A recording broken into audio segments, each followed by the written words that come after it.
Ya, Bismillahirrahmanirrahim. Assalamualaikum warahmatullahi wabarakatuh. Kita sedang bersama dengan Pak Yoga Adiwinarto. Nanti kita lihat ya dari Transjakarta, kemudian dengan Khalid Abdurrahman, ya. Bang Khalid Abdurrahman ini dia milenial. Masih milenial atau udah tapi udah nikah juga sih, udah mau punya anak ya. Kita mau 24 tahun, Ustaz. 24. Oh, masih milenial berarti. Ini Pak Yoga adalah direktur ya, ya saya tahu ya tadinya direktur, nanti beliau akan menjelaskan direktur apa. Tapi yang akan kita bicarakan ini, Lid. Jadi Transjakarta nih. Transjakarta ini sebenarnya kan sesuatu yang Jakarta banggakan ya. Itu kalau nggak salah sejarahnya gimana sih? Mungkin Bang Yoga yang cerita deh. Waktu zaman Sutioso atau gimana gitu ya. Sejarah Transjakarta. Terima kasih Pak Ustadz MTZ. Assalamualaikum warahmatullahi wabarakatuh. Assalamualaikum. Waalaikumsalam warahmatullahi wabarakatuh. Salam kenal nih buat Bung Khalid. Kita bilangnya mungkin fellow milenial. Saya juga milenial juga ini. Saya milenial generasi udah di atas. Kan kalau Bung Khalid kayak ini udah yang di pertengahan ke Gen Z. Kalau saya milenial ke arah Gen X gitu. Emang umur berapa? Saya baru aja menginjak ke 40. Oh. Jadi kan milenial itu Kecil kan lah kita gap-nya. 16 tahun gap-nya. Saya baby boomers. Iya, jadi ini terima kasih banget ini udah dikasih kesempatan untuk sharing, untuk kita ngobrol-ngobrol. Jadi mungkin langsung tadi yang pertanyaan Pak Ustadz, memang Transjakarta itu dulu awalnya didirikan tahun 2004. Dulu belum PT. Kalau sekarang ini kita sejak 2014 Transjakarta itu sudah berubah menjadi PT BUMD, Badan Usaha Milik Daerah. Tapi dulu 2004, tanggal 15 Januari 2004 itu kita didirikan sebagai, dulu namanya adalah BP dulu namanya, Badan Pelaksana Transjakarta. Nah itu sejarahnya cukup panjang. Dulu kan bahkan sebenarnya tahun 93 itu ada sejarah tentang bus lane di Jakarta. Dulu tuh kalau nggak salah, mungkin kalau Pak Ustadz ingat, itu di Rawamangun, Jalan Pemuda itu cikal bakalnya ide untuk ada jalur khusus, lu bus lane. Tapi terus jalur bus ada jalur bus itu. Nah itu tahun-tahun 90, kalau salah 93 94 lah itu dimulai dari sana. Tapi memang tidak terlalu panjang dan juga tidak terlalu efektif untuk digunakan. Akhirnya mulailah tahun 2001 itu banyak dari lembaga-lembaga internasional, ada juga dibantu bahkan dari World Bank, itu membuat rekomendasi untuk Pemprov DKI waktu itu Pak Sutioso. Nah, jadi mulai dengan Dinas Perhubungan, dengan juga tim di Balai Kota, dulu kalau nggak salah lead-nya itu dari asisten perekonomian Pak Irzal Jamal yang akhirnya menjadi kepala BP tadi pertama. Nah, jadi itulah diramu dengan Dinas Perhubungan pun juga sama, sampai akhirnya tercetus tadi bahwa perlu ada sistem yang namanya Bus Rapid Transit ini, atau kita bilangnya BRT. Nah ini panjang itu dulu dari awal. Kenapa 2001? Karena 2001 itu ada sistem yang sama di Bogota, di Kolombia, itu yang dibikin dan itu sukses. Sebenarnya kalau konsep BRT ini sebenarnya konsep lama. Pertama kali itu ada bahkan tahun 1978 itu di Brazil, di Curitiba nama kotanya. Nah itu, tapi sejak 1978 tidak terlalu banyak perkembangannya, tidak terlalu pesat. Begitu Bogota bikin di Kolombia, dan itu sangat efektif untuk mempercepat angkutan massal, angkutan umum. Jadi yang tadinya itu bus-bus kena macet semua, maka efektif untuk bisa mengangkut pelanggan dan juga sampai waktu dengan lebih cepat. Nah, akhirnya dengan terobosan-terobosan itu dicobalah dikenalkan di Indonesia. Jadi sebenarnya Jakarta ini termasuk yang pertama, bahkan di Asia Timur itu kita pertama yang membangun sistem BRT ini di tahun 2000. Asia Timur. Ya, Asia Timur. Jepang nggak ada ya? Jepang nggak ada. Kita lebih dulu beberapa bulan dibanding Cina. Kalau nggak salah Beijing itu tahun yang sama tapi dia beda bulan aja. Nah, jadi kita itu pertama di Asia Timur. Kalau di Asia, saya lupa di India atau di negara apa di Asia secara keseluruhan, memang ada waktu itu. Kalau nggak salah di India itu udah ada duluan. Tapi untuk yang di Asia Timur, Asia Tenggara itu kita duluan. Gitu. Bahkan di Asia Tenggara ini mungkin kita masih yang apa ya, yang paling besar ya kalau di dunia. Transjakarta itu adalah yang paling panjang, yang punya koridor 241 km panjang koridornya dengan 13 koridor. Ya, itu jadi kita 1 koridor berapa halte? 252 halte jumlah haltenya, sepanjang dari 241 km jalur BRT atau Bus Rapid Transit tadi. Nah, jadi ya sebenarnya saat ini kita masih dari mulai 2008 kita itu menyandang gelar yang paling panjang.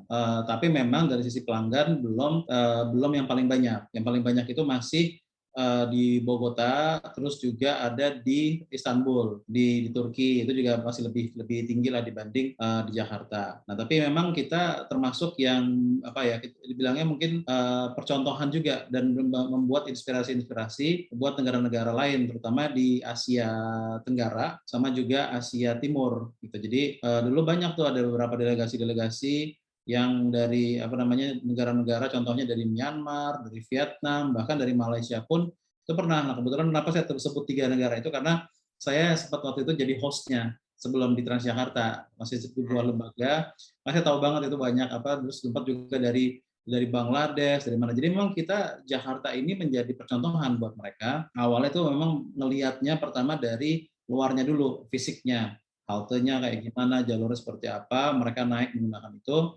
Tapi juga karena kita sudah sekarang 18 tahun, banyak juga yang pengalaman-pengalaman kita yang kita juga share ke mereka. Jadi kan kalau bikin harus kayak gini, terus juga dari sisi pengelolaannya seperti apa, lalu dari sisi apa namanya keuangannya seperti apa. Nah, jadi model-model seperti itu sekarang dengan 18 tahun, alhamdulillah kita sudah banyak yang bisa kita share ke mereka. Memang ada juga yang buruk-buruk ada gitu ya. Jangan kayak gini, kita salah dulu kayak gini. Banyak sih pelajaran-pelajaran berharga, tapi juga banyak yang bagus-bagus yang kita bisa share ke mereka, yang mereka bisa langsung tiru. Jadi mungkin itu sejarah awalnya di Transjakarta 2004 dulu. Cukup bisa dibanggakan ya, soalnya saya juga percaya banget tuh. Pernah ada tamu, saya kan punya Airbnb gitu ya. Tamunya dari mancanegara. Nah, waktu itu suatu ketika ada tamu dari Filipina, dia terkagum-kagum dengan Transjakarta.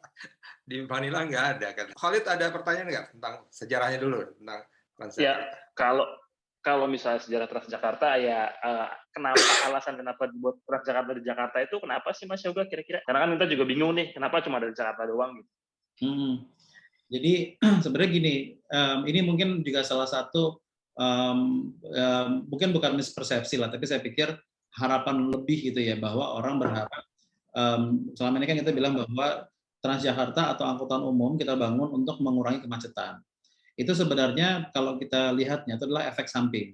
Sebenarnya apa namanya, kalau kemacetan bisa berkurang itu bagus, tapi sebenarnya upaya awal kenapa BRT atau Transjakarta itu ada, itu karena untuk memfasilitasi dan memuliakan pelanggan. Itu konsep awal seperti itu. Jadi dulu sebelum adanya BRT atau Transjakarta, belum ada jalur khusus nih kita bicaranya, itu kan bus pasti kena macet. Terus banyak juga yang model-model busnya ngetem gitu kan. Itu kan pokoknya dikit-dikit apa namanya ngetem, terus berhenti di perempatan itu lama banget, dan terus pas itu zaman saya kuliah. Terus udah gitu busnya miring-miring gitu kan Pak Ustadz ya, karena udah penuh banget kan. Iya, gelantungan. Nah, jadi itu sebenarnya apa namanya tujuan awalnya itu. Jadi kita melihat kan yang namanya kan kita transportasi publik, angkutan umum gitu kan. Nah, jadi memang sebenarnya ini yang kita lakukan untuk membuat publik secara umum itu dia punya fasilitas. Ini sebenarnya tugas dari pemerintah gitu kan. Jadi tugas pemerintah adalah salah satu fungsinya adalah menyelenggarakan angkutan umum. Karena kalau kendaraan pribadi, ya jelas pemerintah hanya bisa menyediakan jalannya. Tapi kan orang-orang, individu-individu harus mempunyai kendaraan pribadi sendiri. Nah, sementara bagaimana untuk mereka yang nggak mempunyai kendaraan, nggak punya akses. Nah, inilah makanya pemerintah hadir itu dalam rangka apa namanya membuat angkutan umum. Lalu Transjakarta ini juga dibuat untuk memfasilitasi subsidi. Pemerintah itu sebelum ada Transjakarta belum ada model subsidi yang pas untuk angkutan umum. Dulu kan orang bilang, wah pemerintah harus mensubsidi. Tapi pengelola angkutan umum ini semuanya pure swasta. Itu bagaimana kita bisa memberikan subsidi dan memvalidasi subsidi seperti apa. Dulu memang zaman-zaman Orde Baru ini kan erat dengan subsidi BBM. Tapi subsidi BBM pun juga bukan hanya angkutan umum, kendaraan pribadi pun juga dapat. Jadi bagaimana caranya pemerintah memberikan subsidi yang benar-benar khusus untuk bisa angkutan umum tadi. Nah, jadi itu yang sebenarnya kuncinya adalah dengan adanya Transjakarta sebagai sebuah perusahaan, apalagi ini BUMD, perusahaan milik Pemprov itu ya. Jadi semua kegiatan penyelenggaraan angkutan umum ini itu bisa disalurkan subsidi. Dengan cara apa? Transjakarta sebagai PT menerima kucuran subsidi tadi, lalu itu memberikannya sebenarnya ke pelanggan dalam bentuk pelanggan, di mana subsidi ini untuk menutupi biaya produksi kita sebenarnya berapa? Contohnya nih, ini kita berandai-andai aja ya. Itu kurang lebih mungkin Transjakarta antara 10 sampai 12 ribu tarifnya itu kalau sekarang kalau kita tarif komersial ongkos produksi itu mungkin katakanlah sekitar 10 ribuan lah sampai pernah itu kan 12 ribu karena COVID itu ya karena kan dibagi per pelanggan karena pelanggannya turun. Jadi itu harusnya idealnya seperti itu. Tapi kalau kita paksa pemerintah warga itu dipaksa untuk membayar 10.000 per sekali jalan untuk Transjakarta, itu mungkin mereka akhirnya mendingan saya nyicil motor atau bahkan ojek online atau apa. Nah, jadi dengan adanya Transjakarta sebagai PT, ini kita bisa menyalurkan subsidi yang dari pemerintah tadi untuk bisa menjaga tarif. Ini tarif Transjakarta Pak Ustadz dan juga Bung Khalid dari 2006 itu nggak pernah naik loh, 3.500. Iya, 3.500. Bahkan itu tarif dari jam 5 sampai jam 7 pagi itu kita masih ada tarif ekonomi 2.000. 2.000 masih jalan tuh sampai sekarang ya? Yang Masih ya? jalan. Dan ditambah lagi di zamannya Pak Anies sebagai gubernur itu mulai 2018 sampai sekarang tarif untuk yang layanan mikrotrans, yang angkot-angkot yang kecil itu tuh. Dan dulu kita bilangnya angkot-angkot, sekarang kita bilang namanya Jaklingko ya? Nah, itu yang salah administrasi, layanan mikrotrans. Konsepnya sistemnya Jaklingko, tapi layanannya mikrotrans. Nah, itu semua itu gratis, 0 rupiah.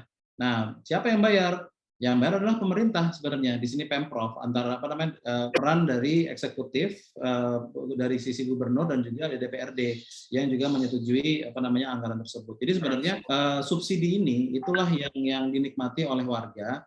Mereka bisa menggunakan layanan yang harusnya harganya itu 10.000 per pelanggan, tapi bisa dinikmati dengan 3.500 bahkan 0 rupiah di di layanan sehari-harinya. Jadi pemerintah mensubsidi transportasi publik ya, betul, dengan harapan masyarakat bisa naik kendaraan publik ya. Oke, ya jadi itu sejarahnya. Ini kita sekarang ke yang ininya nih. Emang tadi kan mau nanya yang itu tuh yang awal. Jadi maksudnya alhamdulillah itu sudah bagus ya, Transjakarta bisa jadi kebanggaan, kemudian salah satu ikon lah gitu di Jakarta sebagai transportasi gitu ya, nyaman. Bisa jadi dulu waktu awal-awal Transjakarta ada dan bagus itu kan juga menjadi destinasi dalam tanda kutip wisata gitu ya. Anak-anak kita ajak gitu naik Transjakarta. Mas Yoga, tapi itu menarik ya sebenarnya kalau misalnya tadi Mas Yoga bilang itu terkait penyaluran subsidi sampai akhirnya mikrotrans atau Jaklingko ya kita bilang sampai 0 memang. Tapi kalau misalnya kita lihat aplikasinya di masyarakat, saya pribadi sering ngelihat banget tuh mikrotrans tadi dia tuh keliling-keliling nggak ada penumpangnya sama sekali, itu bukannya jadinya malah pemborosan bocor subsidi gitu ya Mas? Sebenarnya gini, kalau dibilang bocor subsidi enggak juga, karena kan kita ada yang namanya standar pelayanan minimum. Mungkin kalau dibilang apakah itu kosong, ada beberapa segmen dan beberapa periode yang memang tidak ada pelanggannya.